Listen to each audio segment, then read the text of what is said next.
So we had all these courses that were about developing your skills as a writer. And then I realized that once you have something finished, edited, how do you, we don't have anything giving students an idea about how to get it off of their desks and out in the real world. When you're in school during a global pandemic, like nothing really feels significant a lot of the time. But this course did, which I really appreciate.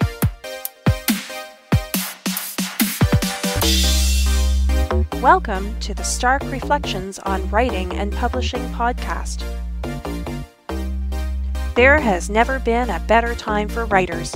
More information, options, and opportunities are available to you, but navigating these requires insight. Join Mark Leslie Lefebvre as he draws upon more than a quarter century of experience as a writer, a bookseller, and a trusted book industry consultant to explore and reflect on the writing and publishing landscape to help you make informed choices on your writer journey.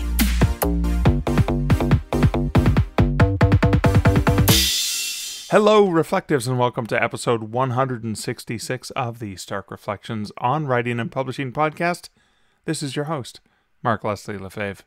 In this episode, I have an interview with poet and teacher Kathy Mack, who lives in Fredericton, New Brunswick, Canada, and teaches creative writing at St. Thomas University. I chat with Kathy and one of her students, Naomi. Now, Kathy Mack loves dogs, helps run the Odd Sundays reading series in Fredericton, and published her first eBook, Wording Around with Prose, this year in 2020. She published her third poetry book in 2017 and a book of essays under her full official name, Dr. Kathleen McConnell, in 2012. Kathy, who is starting to envy her retired friends, has won a couple of writing awards and been nominated for more, has brown eyes, used to have brown hair, and has a website at kathymackpoet.com. Now, Kathy and Naomi talk about the collaborative publishing project, Wording Around with Prose, and it was so good to get this perspective from both the teacher and one of her students in the same conversation. Now, it's a wonderful discussion of an inspiring project that I'm so thrilled that I get to share with you, and that's coming up later in this episode. But first, let's get to some comments from recent episodes. There's a comment from Chad Boyer for episode 164 of the podcast, and that was a reflection on a recent episode of the Creative Pen podcast. And in the comment, Chad said, "I'll be honest, I skipped this Pens podcast. I figured that I'm barely into starting the author mindset, and I didn't think I should pivot just yet. I re-added it to my catcher after your snippets," which is so awesome, Chad. I'm glad that you actually did that, because there have been episodes of the Creative Pen podcast or other podcasts that I regularly listen to where the topic or the thing the guest's going to talk about is completely outside my realm. Like, it's not something that I think is going to be useful to me in terms of the things that I write.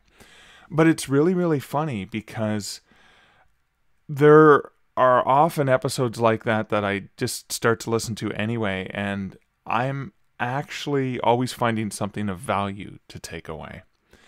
And I suppose that's one of the reasons that I keep trying to bring in guests from outside the writing and publishing community, other creatives, and other folks that we can talk to, because we can all learn from their experience and perspective, because they can bring fresh eyes into our worlds. And so that's why I always still listen to those, because especially with a great host like Joanna, you know you're going to get good content, even if it's on a topic that's not in your wheelhouse.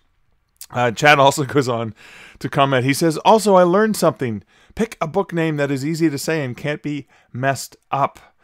Raising Aces by Chad Boyer. I had two friends with podcasts give me a shout out, and both of them have misread the title. Time to go back to A/B testing titles with all of my friends again."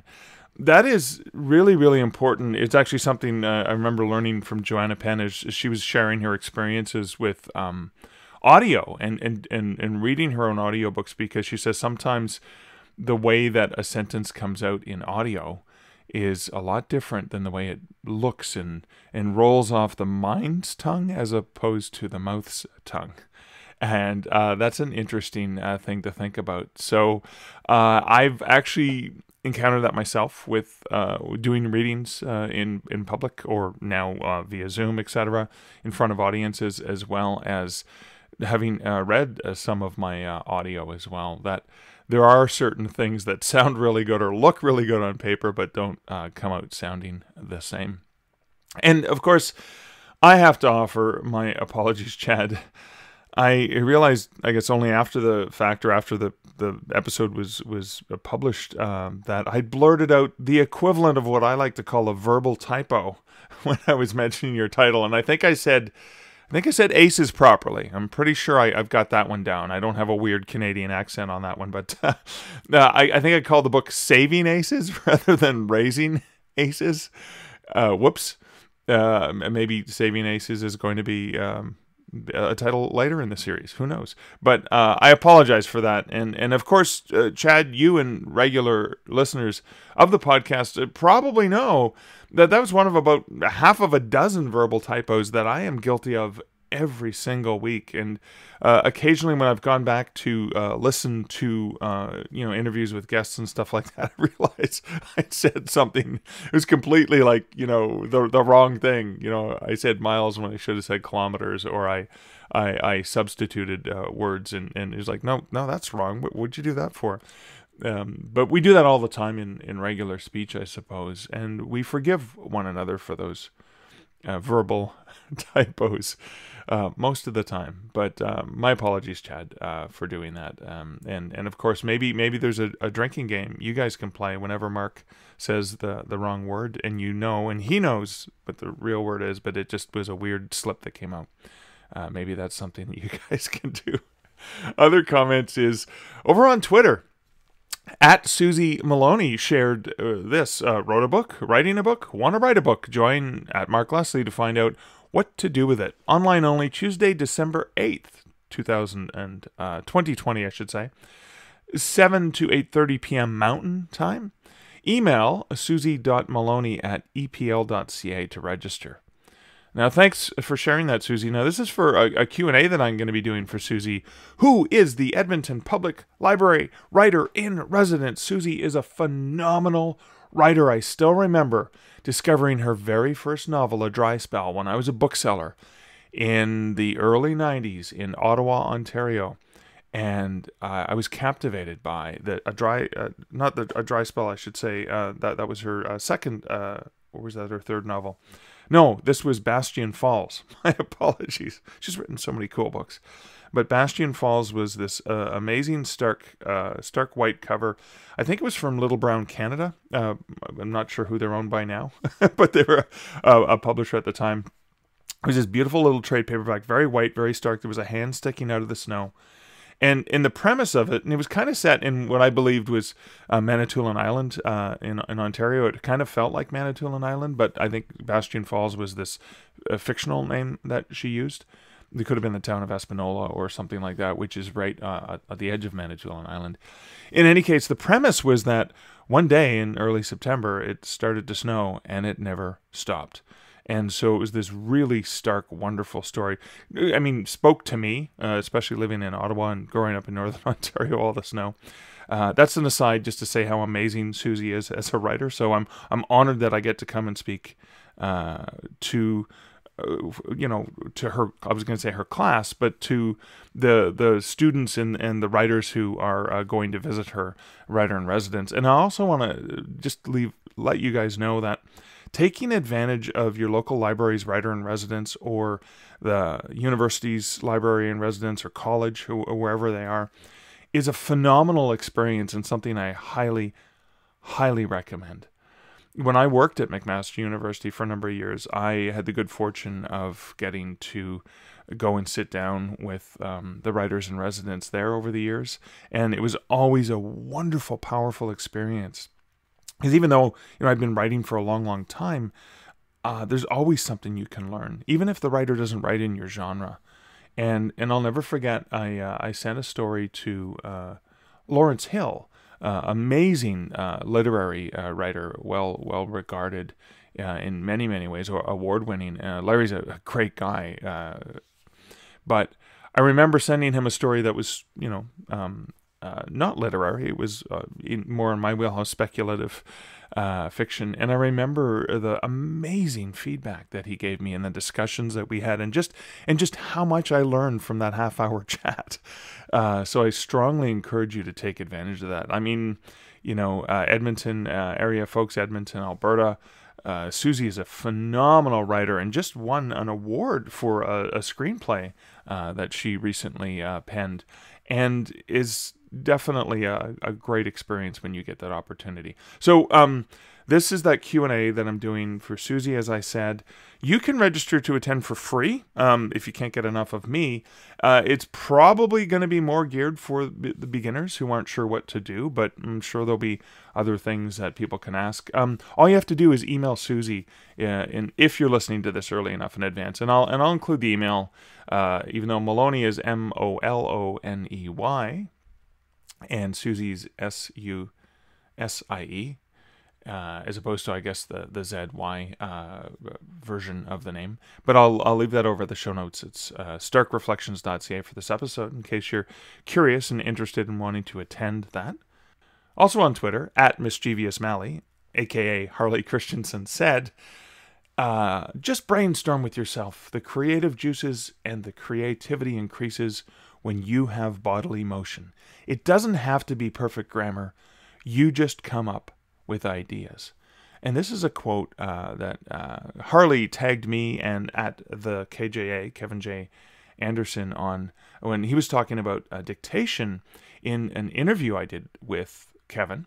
And this was an interview that I had done as part of a recent episode of the Self-Publishing Insiders with Draft to Digital, and that's the weekly podcast where Kevin Tomlinson, Dan Wood, or I interview somebody from the industry. Now, we had, when the pandemic started, we'd started to do daily shows at, it was noon Central Time or 1 p.m. Eastern, and we were doing live interviews with a whole bunch of different people. So based on demand from people who didn't want to watch the videos, they wanted to listen to them, we rolled those into a podcast. So there's all kinds of episodes that go way back to the beginning of this global pandemic, and they're rolling out. And that was an earlier one I had done with Kevin. And so thank you, Harley, for sharing that. Love the way that Harley pulls quotes from different interviews. Now, also on Twitter, Harley also shared a post about the payment splitting walkthrough that I recorded for Draft to Digital, and which was released in the past week.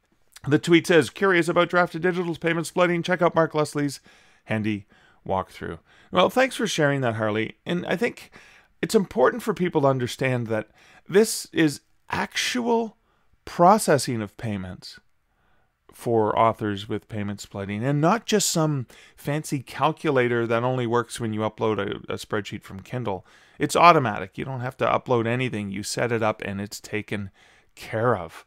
And I get frustrated when, especially because I was one of the loud voices in my role, Draft to Digital, trying to push this forward because I knew how valuable and how much of a game changer this could be for authors. And I would get frustrated when people compare it to this calculator that this other distributor kind of launched and everyone made a big fuss about. But it's mostly if you're exclusive to Amazon, and it just does the calculations. You still have to do all the work, all the processing. You're still accountable to the governments for taxes.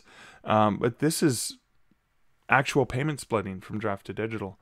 And this is actually taking the money from the retailers and libraries and dividing it up as per, the publishing author's denoted splits. And that's for ebook and print sales. And then directly paying each of the contributors. I've done this for Obsessions, where there's 16 contributors. I don't have to worry about 16 different tax forms, especially me being a Canadian and most of them being Americans. Draft to Digital will issue them directly the payments. They will issue them the proper tax documents for their earnings for that year. And this saves a huge headache for collaborations. So thanks for that tweet and sharing that, Harley. I just wanted to express it here because I've heard so many understandings of what payment splitting actually is, and I'm just trying to do my best to share my understanding of it, having published multiple books with payment splitting, and so I thought I'd take the time to share that here, because hey, it's my podcast. I'm allowed to help you understand things that I think are important. But that's it for the comments. Let's move on to this episode's sponsor. This episode's sponsor is Findaway Voices. Findaway Voices is a tool that you can leverage to take advantage of getting your audiobook out into the widest retailer and library platform of markets available. 43 and counting different markets available. You can find a narrator to work with, a professional narrator through Findaway Voices, or if you have your own audio, you can upload your audiobook there and choose where you want it to be distributed to and select the price. Now, they also offer amazing promos, and I'm going to talk a little bit about a promo in this ad spot. And so there's this really cool audio promo going on, and it's actually not being led by Findaway Voices, but it's being done leveraging a tool that Findaway Voices makes available.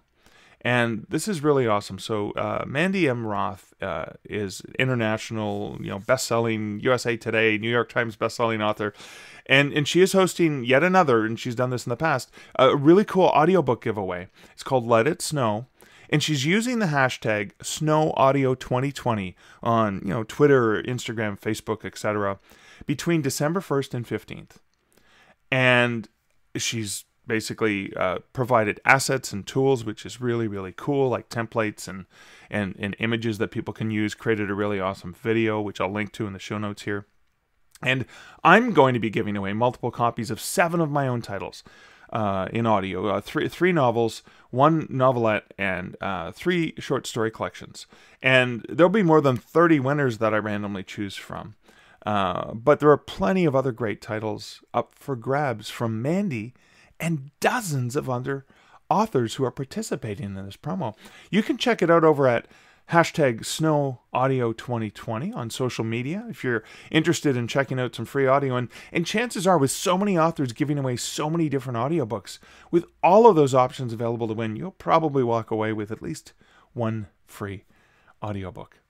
And if you're a writer and you're listening to this on, December 4th when this episode comes out, or shortly after that, while the promo is still running, and you have your audiobooks published through Findaway Voices, you can easily get those free download codes to use for promos like this.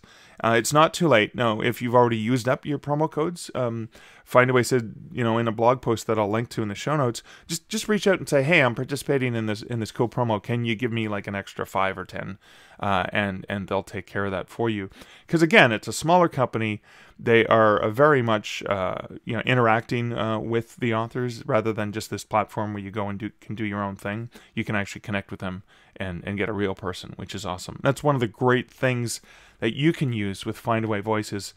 And if you're looking for how you can leverage Findaway Voices as an author, you can check them out over at starkreflections.ca/Findaway. And now for my personal update. So, as mentioned, and even in the previous Between-isode, episode 165, I released Rude Awakenings from Sleeping Rough by Peter C. Mitchell. And getting some reviews for that are showing up. Lots of amazing support, which I just appreciate to no end, as well as some media, which kind of relates to an update on Mickey, my publicist from Creative Edge. Now, Mickey was the guest in episode 163, so not that long ago. And then I hired him right after I did the interview with him. And he's been going to town, booking me with podcasts and radio. He's got a local CTV News affiliate from middle of Canada to talk with Peter and I actually later today on December 4th. And that's really a thrilling thing, talking about Peter's new book that I'm publishing. So that's been great. For so far, it's obviously been a really good move for me to hire Mickey as a publicist, because I'm getting all of this extra exposure as a writer and publisher rather than as the publishing industry guy, which is relatively easy for me to get. But it's harder, as you guys probably know as writers, it's harder to get people to pay attention to your fiction and the other things. So that's a really awesome thing there. So far been well worth it. I'll obviously keep you guys updated. I've been motoring away, or should I say puttering away, on Wide for the Win. I've put my Fear and Longing in Los Angeles Canadian werewolf novel. I've put that on a low boil back burner for about a week while I do a little bit more of the business of writing and publishing writing for Wide for the Win. So as I tag team between those two big book projects. But I've also been, and maybe this is why I'm doing a lot more on Wide for the Win right now, is I've been producing more video content and course content for my Teachable account, the Stark Publishing Teachable account. Now I currently still only have one course on there, which is ridiculous because I have half a dozen different topics to share. And I'm really wanting to get the info that I share out in another format to suit the needs of the way that different people like to learn. And so I'm going to be adapting a handful of talks that I've given hundreds of times across North America as well as across the pond. It's just, to me, it's another example of the importance of multiple formats to suit different learners' needs. Some people like audio, some people like reading in print, some people like reading in eBook, some people like workbooks. I don't have any of those yet. I don't think I'm good enough to do that properly. I would probably need to collaborate on that. But video content and courses, because there are plenty of people who've taken the one course that I have up there. So that's what I've been kind of focusing on in the past week. But that's it for the introductory matter for this podcast. Why don't we get right into this wonderful conversation with Kathy and Naomi. Kathy, Naomi, welcome to the Stark Reflections podcast. Thanks. Thank you so much, Mark. It's great to be here. I'm so excited to talk about the project that you guys recently launched. And I want to first go back to Kathy, you and your academic career and this course that you're teaching. Let's give my listeners a little bit of a background on that.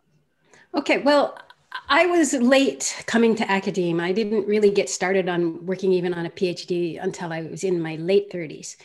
And I'd always been a writer, published poet, things like that. Again, late. I didn't get my first book out until I'd been writing for like 20 years. But that book was kind of a slam dunk. I peaked early because that book won a national award and it was nominated for a Governor General's.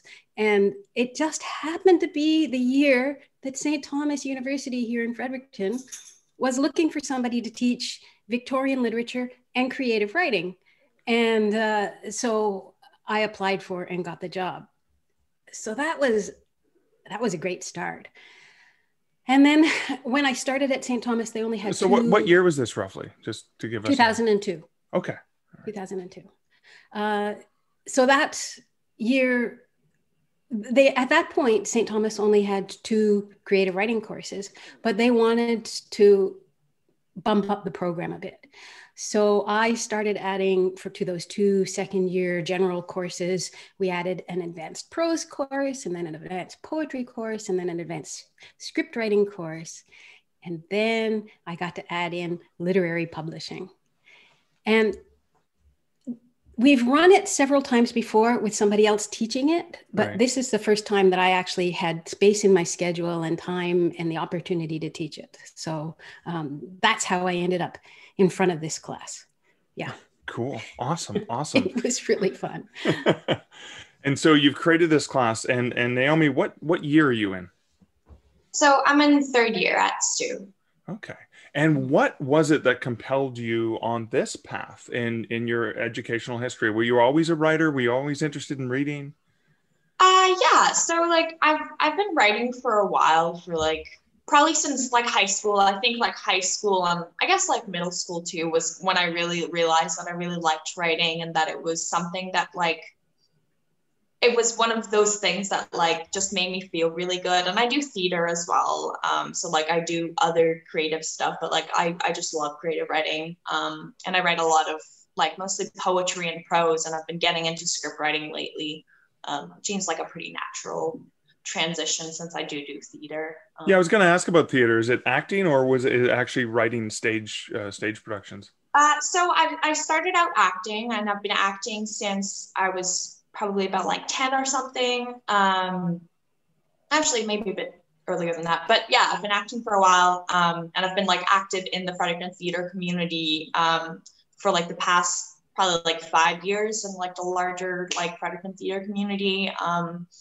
And I was working on a play with Ryan Griffith, who runs like Next Folding Theater Company, and he was working on a play that he basically got like the actors to write scenes in a play, and that's kind of how I got started writing. Oh wow! Like scripts and stuff, and that was my first like sort of shot at it. And I learned a lot through that process, and like kind of wanted to keep writing scripts like after that, and I've been like dabbling in that since then, I guess.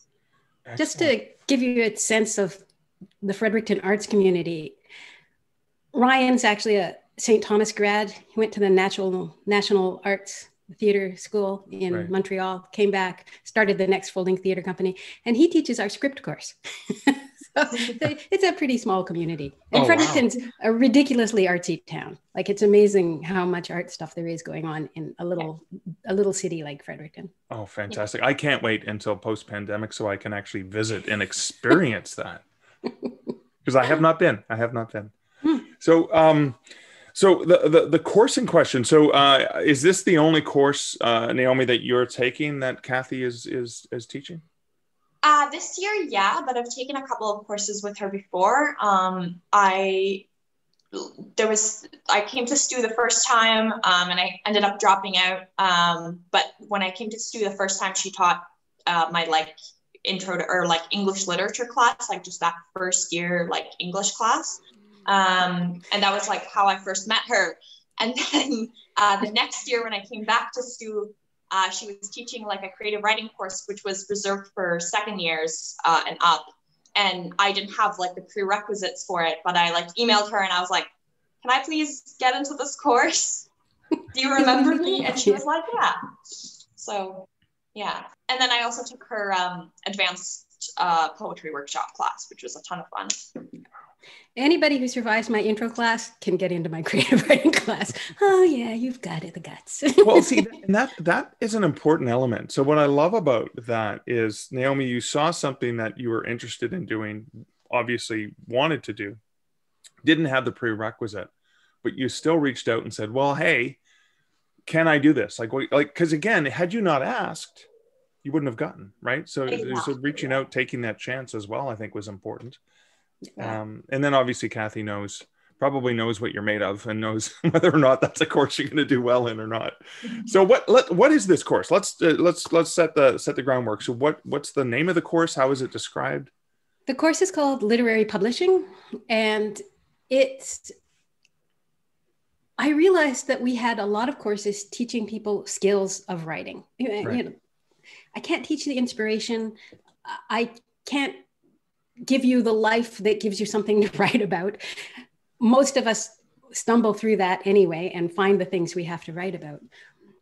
So we had all these courses that were about developing your skills as a writer. And then I realized, but once you have something finished, edited, how do you, we don't have anything giving students an idea about how to get it off of their desks and out in the real world. So that's when we started to teach literary publishing. And the first person who taught it, her name is Lynette Humble. She ended up, she had an MA from Simon Fraser, I think one of the first classes that did the MA in publishing. And so she was perfect. It was fantastic. She was in town and she did a good job of that, but she's not teaching anymore. And so it came up this time and I thought, okay, I'll take it because I've done enough publishing in my life. I think I can cover it. So that's basically it. But I think that I've gone a little bit further into the digital publishing than Lynette did. I think hers was more balanced between traditional publishing and digital. Right. Yeah. Right. Yeah, of course. Obviously. And that's because the technologies probably weren't initially there. And now it's a lot easier. It's easier to publish, but it's harder to market, I think. Oh yeah, for sure. Yeah. That is definitely true. It's so much easier to publish, but harder to actually get it in front of the right people.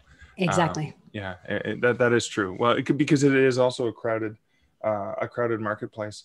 What are some of the, I'm just curious from that perspective, because first I have to go back and I'm familiar with the SFU program, worked with them for a number of years, guesting guest lectures, virtual guest lectures, one in person. I was lucky enough to be in town at the right time, but back when you could do in-person things. But there's very few programs that talk about the business of writing and publishing. And among them, very few that actually take self-publishing or indie publishing, if you prefer the term, seriously. Is that the case that you've experienced as well? Yes. St. Thomas University is a very small university, and we're right next door to a fairly large university, University of New Brunswick. And they have a big creative writing program. They have a grad program there. And I think they do a lot more with the traditional publishing. So I was looking at, I didn't want to just duplicate what's being done down the hill from us. Okay. So I thought, and I did think that, my students are more likely to go on and do digital publishing than they are likely to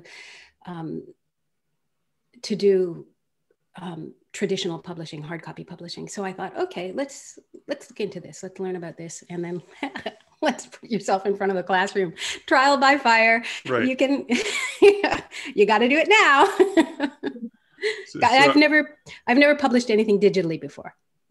This book we're going to be talking about is your first digital. Okay, so I want to go back to the creation of the course. How many years has this course been running?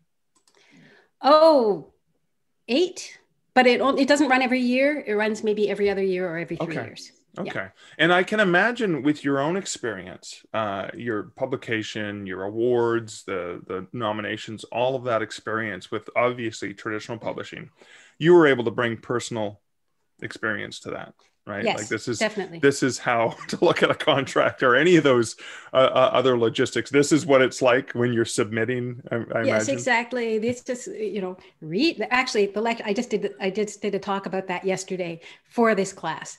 If you are submitting a manuscript somewhere, figure out where you want to send it. Look at their website.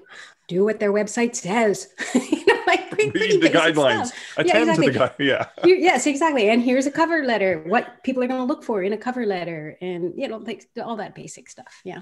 So it wasn't just publishing this book, but this book was the backbone, I think, of the course. It's sort of like there's a through run for every class. There was something about this book, whether or not it was researching digital publishing, or, are we going to go wide? Are we going to publish on several platforms ourselves? Or are we going to use an aggregate? We ended up using Draft to Digital.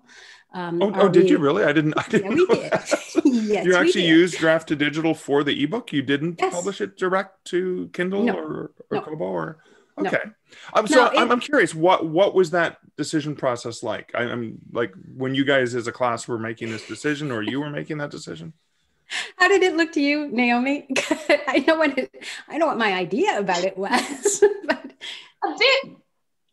a bit chaotic, but I think we got it at last. I don't know. So what was the chaos like? Was the chaos deciding amongst all the choices you had, or was it something else?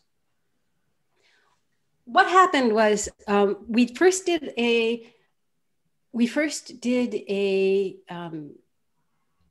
an assignment on researching into publishing. So okay. I had students individually, everybody was given one thing to look at. And so one person would be, or was it in the 3s? No, this was individually. So one person looked at Draft to Digital. One person looked at publishing on Amazon, on Kindle. So one person looked at publishing on Kobo. And we had 12 of those for the 12 people in the class. And then they reported back, and the classes became like business meetings. Oh, that is so cool. I love that. Yeah. It was way fun. The way that editors on an editorial board at a publisher all bring in their manuscripts and fight over them. Exactly. That was precisely what I was doing. I wanted them to get the sense of this is what it would be like if you were in the business of publishing. Okay. And then, so people made recommendations. Should we use this platform? Should we not? And in the end, we went with Draft to Digital because it was a lot less fuss, and it was also something that after the course is over, I'm probably going to be able to take over and run without a whole lot of hassle. Oh, yeah. Cool. Oh, that's interesting. We're all Canadian. So we're here in Canada, and that's you're obviously dealing with a U.S. company. What were some of the challenges that you had with that? Obviously, I know there's a tax withholding rate for. It was the tax form. That stupid tax form. It took me a couple of days. It wasn't hard once I got down to it, but you know what it is. You just have to make up your mind. You're going to do Is this where I put my ITIN? What's an ITIN? Like all of those questions. Exactly. Yeah, exactly. Well, so I should let you know, it's a lot easier now. It's maybe only the last 4 or 5 years that you could just put your social insurance number in. Mm-hmm. Prior to that, you had to apply to the US to get an ITIN, and I got rejected 3 times. I was used to rejection from publishing. Yes. So. Yeah, well, exactly. You never take that personally when you're a publisher, or when you're an author. You never take rejection personally. Of course not. Of course not. It was just par for the course. So let's talk about the book. So I'm gonna the video. If the video ever shows up on YouTube, I've got the book here on my Kobo, which I bought yesterday. I'm very excited to see that. Wording Around with Prose. Really lovely model on the cover, I understand. Oh, sorry. Yes, that would be Naomi's forehead right there. There you go, looking thoughtful. Yes. There it is. Oh my God, that I just recognize her. So it says getting the first draft out of your head and onto the page. So is this? I love the way you guys did the research on what platform to use, but is the content of the book similar to the things that you were learning as you were doing this? Were you just applying those learnings into the book? Naomi, do you have an answer to that, or do you want me to take that? So I don't think it's like, I guess, like the contents of the book are necessarily related to what we were learning in this class, but they are, I found, very similar to like what I learned in Kathy, like in the first creative writing class that I took with Kathy. So it was very much like tied to that material, and like I was very familiar, I guess, with the material, the way that it was written, because it just kind of felt like I was reading Kathy's like lecture, and it was all just like really fun. It still had that personality to it, so it was just, I just loved reading it. So how was the book itself split up in terms of, was it split up in groups? Because I think you'd mentioned groups earlier. Where this manuscript came from. I used to teach advanced prose at St. Thomas University because I was the only creative writing instructor. But when we expanded the program, and I have published a few short stories, I've published essays, but it's not my main focus. I'm mostly a poet. So when we expanded the program, we were able to get specialists, really great people in to teach the advanced prose course. Right now, it's a guy named Tony Robinson Smith, who, fascinating guy, writes creative nonfiction.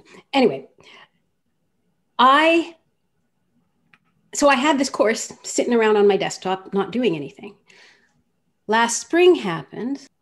I'm a member of the Writers' Federation of New Brunswick, and I was working on their spring festival, the Wordspring, it's called, and we had to cancel it. And I felt pretty bad for everybody who was going to be coming to the conference, that we were going to have this really great time together. They're always a lot of fun. It's nice to get together with the tribe of writers, right? So I said, okay, I'll take the time that I would have done organizing the conference, and I'm going to give a course online. And I had all these notes for this prose course. So I turned my notes into this 7-week course online. And then over the summer, I was thinking, what am I going to do in literary publishing? I thought, well, I'll take my notes from that course and I'll turn them into a manuscript. So over the summer, that's what I did. And then, I came to the class with a pretty well-shaped manuscript. Okay. I would say substantive editing done. It needed stylistic, it needed copy editing, and then it was going to need proofreading. So that was one of the students' assignments, right? We had research into publishing. We had research into marketing and promotion. And then the first actual working on it, they got in groups of 3s. No, they got in pairs, and each pair had a couple of chapters to copy edit and proofread. Oh, cool. So that's how that's where the manuscript came from that turned into the book. Okay. Yeah. And so there must have been a decision, obviously, about the look and feel of the book. So the cover I mean, there was a photo shoot. That was my students. That was the students. We had one of the assignments was publishing, and one group had to publish to draft to digital. One group was looking into the hard copy. One group was doing the cover. What was the fourth group doing? There was a fourth one. It was important. Oh, they were doing the proofreading. They did the proofreading. So I had the idea of, half a face with bubble coming out of it. But in my head, it was not nearly as good as what they put down. They came up with 3 or 4 choices. They put 3 or 4 options, and they put them up on the course webpage. And people said, I like this one, I like that one, I like the other one. Most of them liked this one. So then they finished it. They had just some kind of generic model for the mock-up. And so I said, can we have somebody not glitzy? Can we have somebody normal, like one of you guys on the cover? And so that's when Naomi said, okay. You had an actor in your midst too, right? Yeah. We always do. There's always a few in the class. That's fantastic. So when was this book released? November 16th. Okay. So it's relatively hot and fresh and new. So what I am curious is to the group that was assigned marketing. What are you guys up to? Everybody did marketing. So marketing was as big as publishing. Okay. And I put them in pairs, and each pair had a promotion site to sign up for. They had to bring me in at the last minute with the monies. So when you mean a promotion site, is it like a BookBub or a Bargain Booksy or something like that? Yeah, or Fussy Librarian, one of those. Here's the budget, and here. Okay, all right. Yeah, exactly. And each pair also has what we call a real world task. So last week was all the promotions. Right. And it was interesting. We were able to watch our rankings go up and up and up on Amazon. For a few minutes there, we were in the top 10. You took screenshots, right? Yes, I did. Okay, good. And we can see that we've sold copies. We can see that on the draft to digital dashboard, although I don't know what the lag time is for that. I don't know how many days it's different with different publishers. Some of them are the next day, like Apple's really fast. And then I think Kobo is usually pretty quick. Amazon's pretty good too. But Barnes & Noble, of course, lately is not anything to write home about. Yeah, and they're a bit, Let's not bit go rocky. there. Bit rocky at this point, yeah. Anyway, so we're now into the real world tasks. So and that's ongoing until next week. So one of the real world tasks is to get up social media sites and promotion on that. So all right. One of them is traditional media, so setting out press releases and things to local areas. One is making a book trailer, which I should see by tomorrow at noon. Oh my God, please share it so I can link to it in the show notes. I will. It's going to be so much fun. Pardon me? I just said I'm excited about it. It's really, I think it's going to be really a lot of fun. And one is a community event. So next Sunday, December 6th, 2020, we're having an online workshop for local people, for anybody who wants to tune in. We've advertised it. Yeah. We've advertised it through a reading series that I help with. There's 3 of us that run this Odd Sundays reading series. So it's advertised through them and through the Writers Federation of New Brunswick. And we're putting things up on... Who's the ideal audience for this workshop? Oh, well, that's interesting. We talked about who is the readership of this book. Because it's coming out of the university, you tend to think young writers. But when I taught this course last spring, there were a lot of people who had retired and thought, okay, now's my chance to write my book. Okay. So we have this broad demographic that's interested in this. So it would be anybody who is interested in writing. Okay. The next and maybe needs to know, I've got all these ideas. How do I start? Where do I, The book there's a lot of chapters on pre-writing, on research, it's not just about the craft of structuring and dialogue and all these different things. It's also about how to organize yourself so that you can actually get through a long project. Right. So the workshop on the weekend, 2 weeks later, we have the next Odd Sundays event, and that's our annual seasonal open set. Right. So what I'm going to do on December 6th is a couple of writing prompts that people could work up into something they could read on the December 20th event. Oh, that's neat. That is really, really cool. So, Naomi, what was your involvement in the book? And I have a sort of a follow-up question to that, of course. So currently I'm working on, I guess, the book trailer. Like I wrote the little script for it, and then the person that I'm partnered up with is like really good at like visual art, and she wants to go to animation school. So we thought it would be cool to make the trailer like animated. Okay. So it is going to be animated, and I'm super excited about it. It's just like a really like cute little silly script that I wrote. But I'm also not taking any creative writing classes other than this one, like this semester. So I didn't really get a chance to write anything for class. So I kind of like, I don't know, I just really like doing it. Oh, awesome. For the book itself, for earlier in the production, what was one of your favorite areas that you were working on? I think I kind of liked I liked when we did the copy edit, honestly. I kind of liked going through and just being like I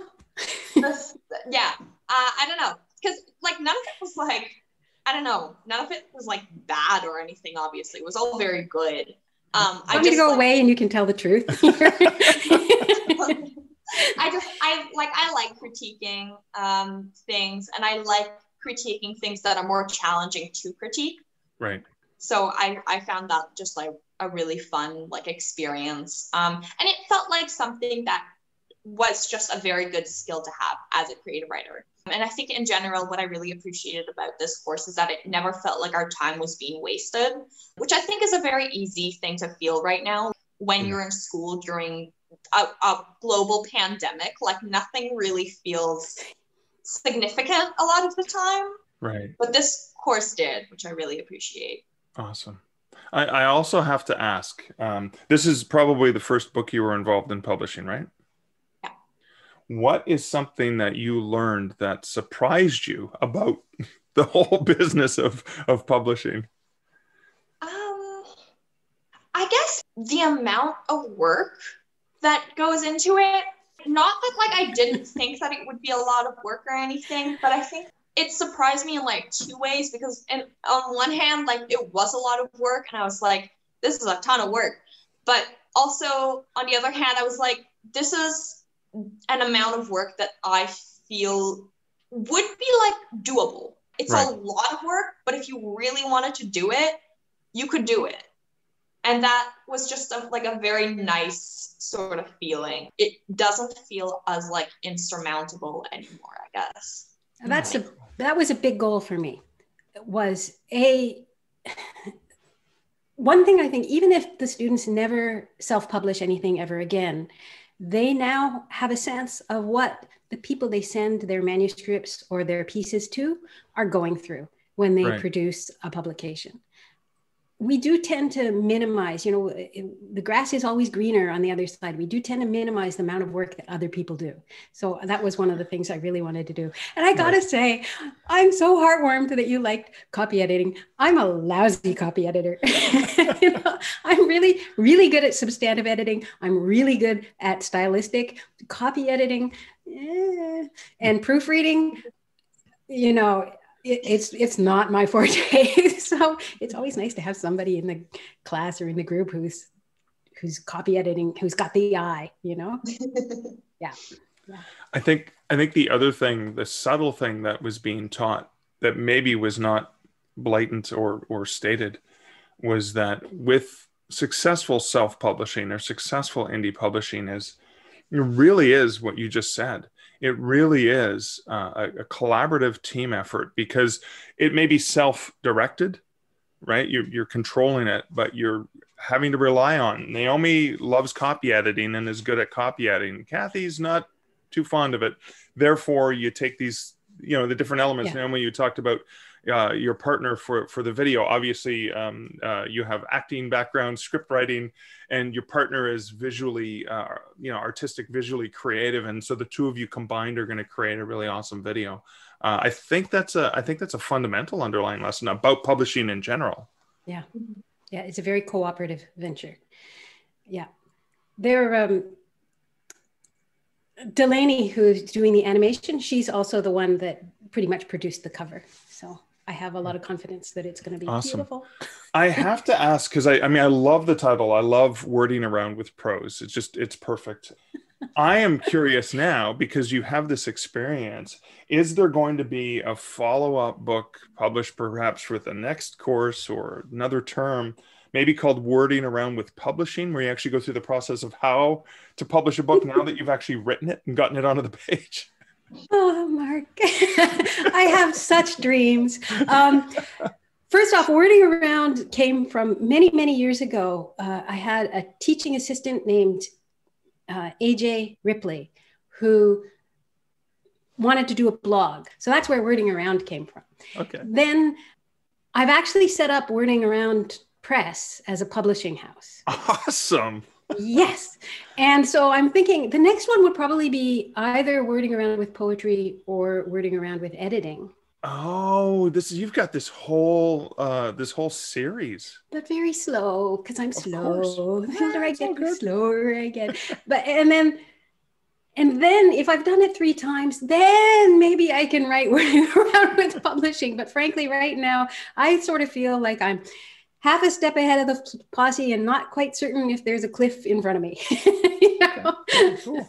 there's a little sort of Wile E. Coyote, Bugs Bunny moment going on in my head with the electronic publishing. But so far, it's working. So far. Awesome. Any last thoughts on this project and the whole experience of this? I mean, because the other thing that we haven't really discussed, although it's sort of alluded to it multiple times, is that this was not done in a class where you were sitting together. This was all done during the global pandemic, completely virtual. Were there any pros or cons to that? Because I'm sure there were a little bit of both, right? Yeah, I think in a lot of senses it was like easier because you could just kind of reach out to people like really easily. And I think it's like, because we're like not meeting in person at all, it's like so natural to just send people messages if you need something and like just kind of reach out to people. So I think in a way it does kind of foster collaboration. And I think the fact that we're working online as well means that we're like, I guess, more open to just seeking help in other places rather than just in the classroom and just like in our very tight bubble, if that makes sense. Yep. One other thing, there was a hard copy publishing group, and we were looking at, getting hard copy made. There's no press that can really do that in Fredericton. There's big presses.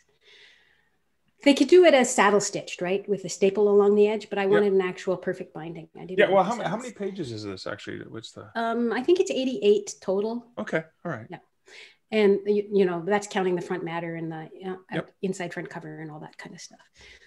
So it's a nice four page signatures, right? But we actually were going to make it. We were actually going to photocopy it and staple it together and then glue, get the covers copied. Oh, wow. Craft publishing. We were going to do that. Wait, and there's an East Coast publisher that does that. There's Gaspereau. Gaspereau, Press. Yeah, they do beautiful. And but they don't photocopy. No. They just have a letterpress, 19th century letterpress. No, very artisan. Yeah. Okay. Beautiful works, beautiful books. Anyway, but we weren't going to do anything like that. We were like, how can we do this? And we didn't want to actually have to poke holes in the pages and stitch them. That would take forever. We were all set up to do that. And we were having a book assembly bee next Friday. And in fact, in my office, or last Friday, and in fact, in my office on campus are all the internal pages for 50 copies. Wow. And then our COVID level here got bumped from yellow up to orange, which meant limit contacts outside of a very small bubble. Of course. And so we just said, okay, we're not doing it.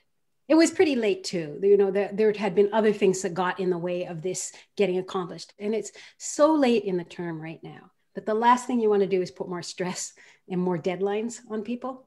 So I just said, okay, we're walking away from this. And I put Dom on to looking to doing it as print on demand. Wow. Cool. Yeah. Well, I want to thank you both for taking the time to share this really awesome project with me. And of course, you'll send me links to where people can find the book online. I'm sure you must have a universal book link for it. We do. Yes, we do. Links to all retailers. And then, of course, it would be available. So if anyone's listening to this, they can request it through their local public library. The ebook is available through the regular regular places like Overdrive and Baker and Taylor, etc. But of course, the print book's going to be available in the future. So if you're listening to this in the future, you can get that. Ladies, thank you so much. Thank you, Mark. It's been a delight. It's been really fun. So, and the dog Just in time. Yeah, perfect. Great conversation. And I had to leave a little clip at the end in there for Kathy and for Naomi, because prior to recording the podcast, I explained, as I often do to my guests, I had 4 animals in the room with me, 2 dogs and 2 cats in this small home office, and they both had dogs in the rooms with them. And so we'd made a joke that probably we were going to have to stop at some point in time because of noises that the animals made. And it was just at the very end, just as we're wrapping up, the dog happened on Naomi's side, and we got a laugh out of that. So I thought I'd share left that in rather than normally I'd cut something like that out, just because I thought it was kind of cute. It was funny. But there's 2 things I wanted to reflect on, and the first is, I think it's the importance of this type of practical course. Now, this is a rare thing. So Kathy's been teaching this course in Fredericton, Eastern Canada. There is some of this is being taught at college, and of course I'm forgetting the name of the college. Cynthia Good started this program in Toronto, in the Toronto area. And I know that Simon Fraser University has a master's in publishing program, because I'm a guest lecturer every term to talk specifically about the ebook business of publishing and what opportunities exist there for writers. And I have been on and am on the professional advisory committee for Sheridan College, just in Oakville, northwest of Toronto, their writing and publishing degree program. And I was there specifically, again, to ensure that there was business for writers, as well as considering the opportunities with indie publishing and digital publishing, that was a integral part of the program. And so this kind of practical course is critical to writers. And maybe because I'm that old guy who walked to school both ways uphill in 10 feet of snow, this didn't exist for writers. There weren't even a lot of support and help with the business of writing and publishing. When Superstar's writing seminars, which is what now going into its 12th year, when they first launched, it was unprecedented, 10, 12 years ago, that there was ever anything about the business of writing and publishing. Kevin J. Anderson, previously mentioned in this podcast, at the forefront of that. So there's a handful of places where you can actually get this, which is why, to me, I wanted to release this podcast, Stark Reflections on Writing and Publishing, because I want to enable writers with the balanced understanding of the business of writing and publishing from the indie side as well as from the trad pub side, so that you can weigh all of your options and be 100% open-minded in your approach, as well as making sure your works are available wide and everywhere. Can you tell I'm thinking about that a lot because of the working on the book Wide for the Win?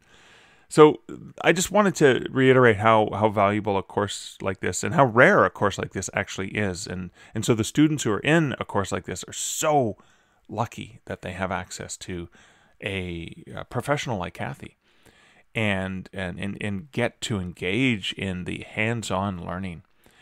Now, the other thing that I want to share is, because if you're a regular listener, you know I'm a bit of an optimist. And I'm going to be an optimist about this. And that's an earworm from a song lyric, just in case. That's another thing you probably know about me. But I want to talk about the good that can come from a negative situation. So there's a global pandemic, and Kathy was talking about how there was a literary festival that she would normally dedicate and volunteer her time with, that she would be involved in. And because of the pandemic, that was not going to happen. She turned that around, made a course, and suddenly there's a whole bunch of students that can benefit from this course and learn about the power that they have, if they want, with particular projects, to take control and get the publishing out there. And understand that it may be driven solo, it's actually a collaborative team effort, because usually you're working and interacting with other people, which requires professionalism and research and all of the things there. But this book might not have existed if it weren't for that situation happening. And so I always like to look at, I guess, the positive, which is an obvious thing, but I always like to look at, there were things that happened. There were tragedies and horrible tragedies, and I'm not making light of how many people have died and how many businesses have shut down and all of the terrible things that have happened. The families that cannot get together, loved ones you cannot see. I'm experiencing it myself. The wedding Liz and I had planned for this past July, we've had to put off, and it may get put off again next year, depending on what's going on. And there's a lot of things you can't do. We will not have the children for Christmas, for obvious reasons. We can't do the cross household contamination. We can't risk that. And it's not that we're afraid for our own lives. We're afraid for propagating that, and those who have conditions that will make it harder for them to survive should they contract COVID. So preventing that spread as much as possible. But it's a scary time, and there's a lot of horrible things, terrible things happening. I'm obviously very fortunate and very lucky that I already was working remotely, and that I can work digitally and remotely. But I want to express that even in those dark times, even when things are scary and frustrating, that something good like this can come out of it. That Naomi, as a student, can benefit from learning this aspect of writing and publishing from Kathy. That the whole team can come together and learn something truly valuable. And now there's a book out there, another book to help writers who don't know how to get those words onto the page, which is also critical. So important. Just remember that when you think about you and the helplessness that you may be feeling, because it's so hard to write during these times. It's frustrating. And National Novel Writing Month, NaNoWriMo, I didn't complete 50,000 words or whatever that is. That there are things you probably have and can share with the world that can help other people, that can bring a small glimmer of light to the scary darkness that's out there. We all have that power and that ability. You and your words and your thoughts and those things that you need to express and share are critical. So if you need to hear this, if that's something that's been bothering you or weighing on your mind, I just wanted to take the time to share that little things, whatever it is, however it is that you use your creativity or your compassion for storytelling or for helping others. Every little thing makes the world a better place, and that's how we get through this. That's how we survive these kinds of things. Well, that's it for this episode of the Stark Reflections on Writing and Publishing podcast. Thank you so much for listening. If you're looking to help out with the podcast, please feel free to share this with a friend that you think would find value in these Stark Reflections. You over on the podcatcher of your choice. That always helps too. And thank you for everyone who has done that already. You can also, if you are so inclined, become a patron of the Stark Reflections podcast over at patreon.com/starkreflections, where for $1, or $3, or $5 a month, you can join the small but powerful, awesome team of people who support this podcast and get access to additional content, additional audio and video and text content over there. And I would like to take this time to welcome new patron Tessa Smith McGovern. Welcome, Tessa, and thank you so much for your patronage. Thank you, Tessa, and to all the patrons who support this podcast over on patreon.com. I am so close to that very first landmark for patrons for $100 per month, and I'm also going to be looking for something fun to share to all patrons to say thank you for their amazing support, above and beyond, obviously, the content. Looking at trying to send some stuff out. So if you're a patron, there will be probably a survey coming out to you soon. Probably might even need, if you're interested, a physical address where something can be shipped to you. So thank you, Tessa, for becoming a patron, and thank you to all my patrons, and thank you to all of my listeners of this podcast. You are amazing. I'm so glad you return every single week, that I get to share these wonderful conversations and thoughts and reflections with you. So until next week and next episode, this is Mark Leslie Lefebvre wishing you great writing and good Stark Reflections. Thank you for listening to the Stark Reflections podcast. You can find show notes for each episode at starkreflections.ca.